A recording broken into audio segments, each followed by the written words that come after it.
बताता हूँ मैं आपको। कोई बात नहीं समझ में आए तो बूझ लेना, सूख जाना मत। बिल्कुल बात आप सही बात बोल कोई चीज़ अगर मान लो नहीं समझ में आए तो पूछ भी लेना।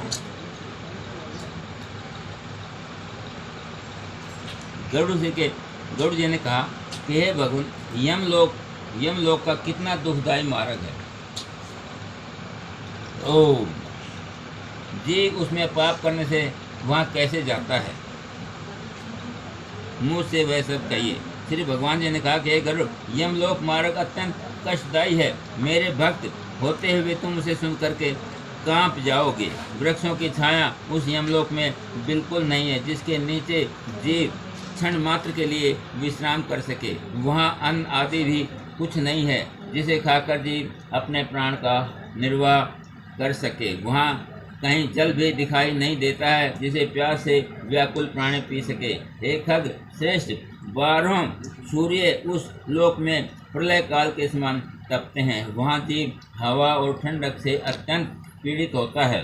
कहीं कहीं सिंघाड़ते सिंह, व्याघ्र, खूंखार कुत्तों से खिलाया जाता है, कहीं जहरीले बिच्छों से कटाया जाता है और प्रज्वलित अग्नि से जलाया जाता है।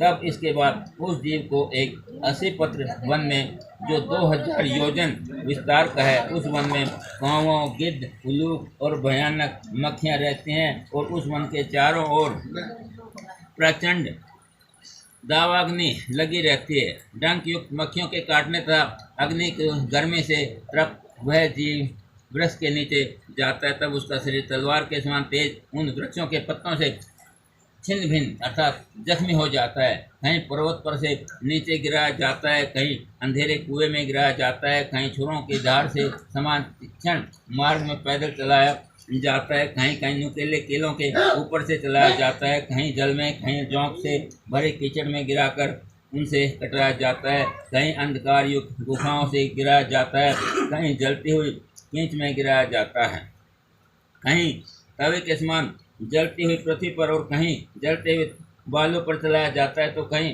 अंगार के समूह में झोंका जाता है, कहीं जहरीले धुएं से व्याप्त मार्ग में चलाया जाता है, कहीं आग और पत्थर के टुकड़ों पर की वर्षा, कहीं कहीं रक्त और गर्म जल की वर्षा होती है, कहीं खारे कीचड़ की वर्षा होती है, तो कहीं भयानक गुफा एवं कंदराओं में घुसाया जाता है जिससे बहुत ही गहरा अंधकार है, और कहीं कठिनाई से चढ़ने योग्य शिलाएं हैं, कहीं विष्ठा से, कहीं रक्त से एवं कहीं पीर से अर्थात बड़े कुंड हैं जिनमें रहना पड़ता है।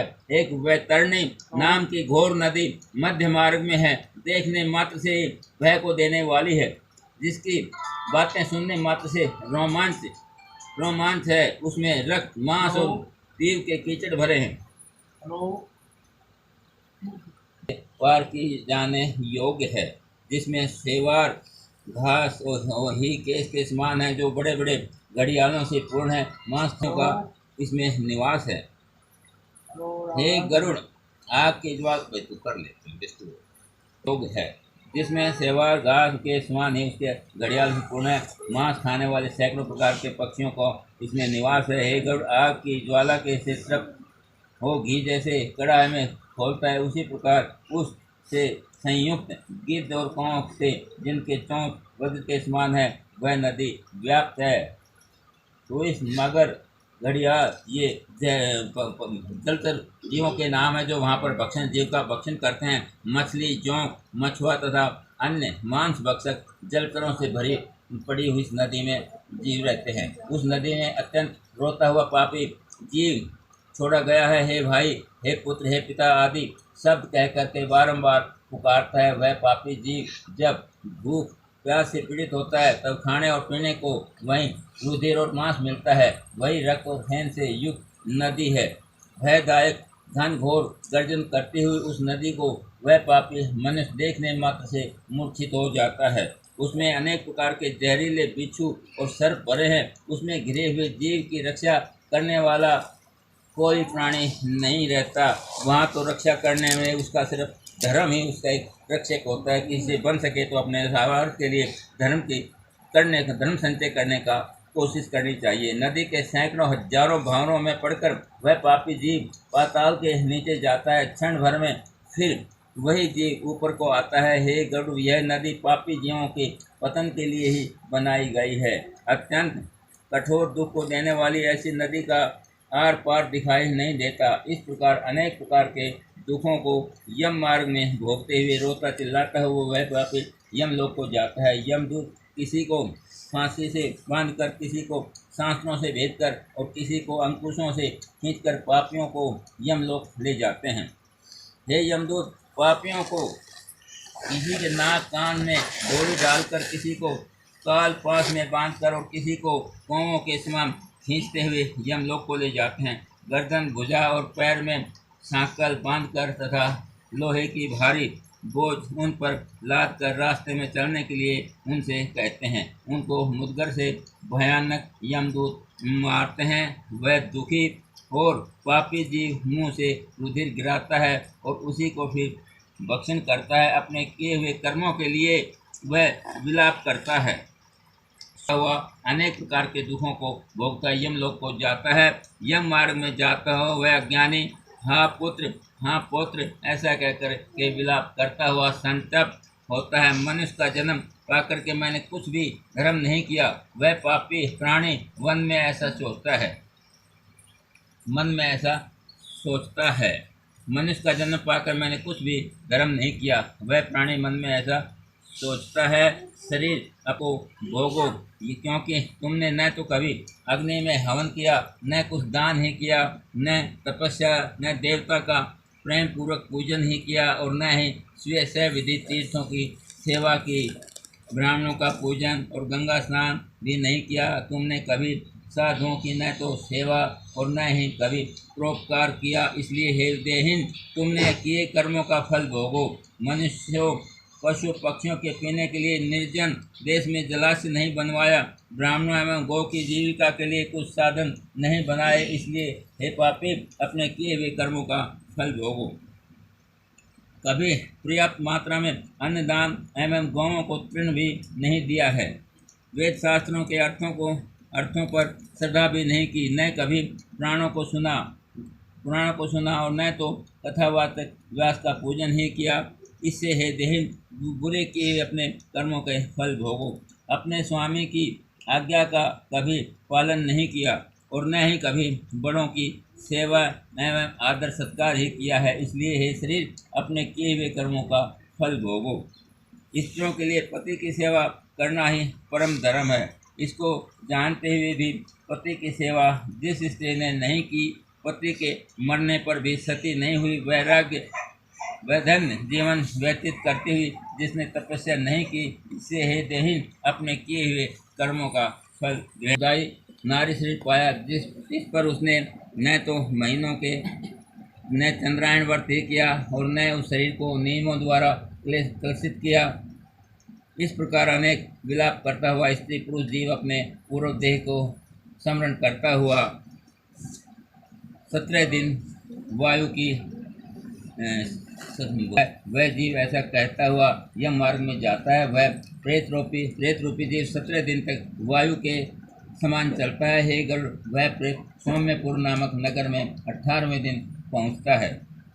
उस सौम्यपुर नगर में महान प्रेतों के गण रहते हैं। पुण्यभद्रा नाम की नदी वहाँ पर है।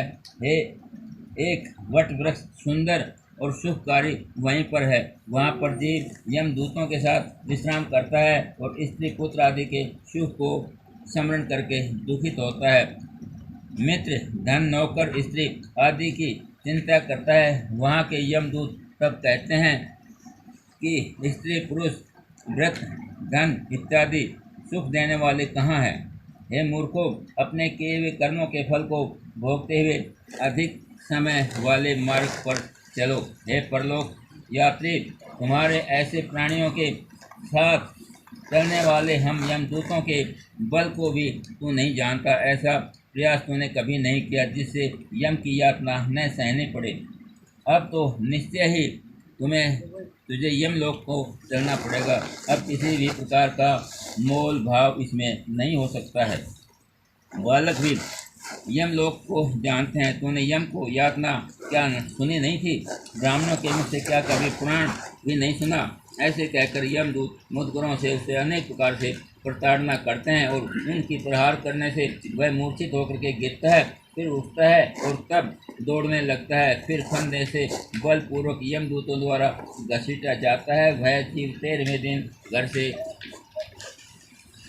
18वें दिन स्वामीपुर नगर में पहुंचता है। वहीं पहुंचकर स्नेह अथवा श्रद्धा पूर्वक पुत्र पोत्रों द्वारा मासिक श्राद्ध और भोजन करता है। फिर सोरीपुर में यम के स्वरूप को धारण करने वाले जंगम नाम का राजा है, उसको देखकर भयभीत हो जाता है और वहीं विश्राम करता है। उस नगर में पहुंचकर त्रिपाक्षिक श्राद्ध में दिए हुए अन्न जल का भोजन करता है और उस नगर को पार करता है।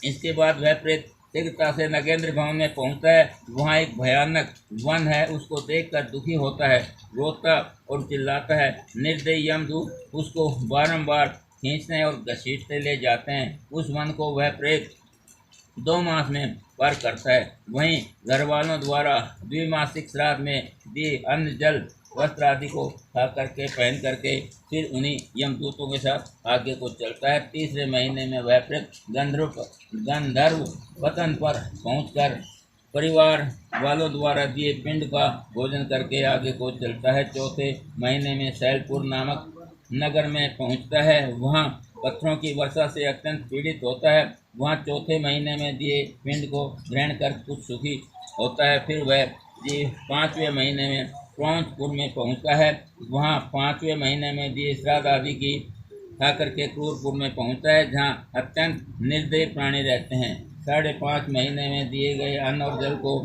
खा करके वहां ठहरता है।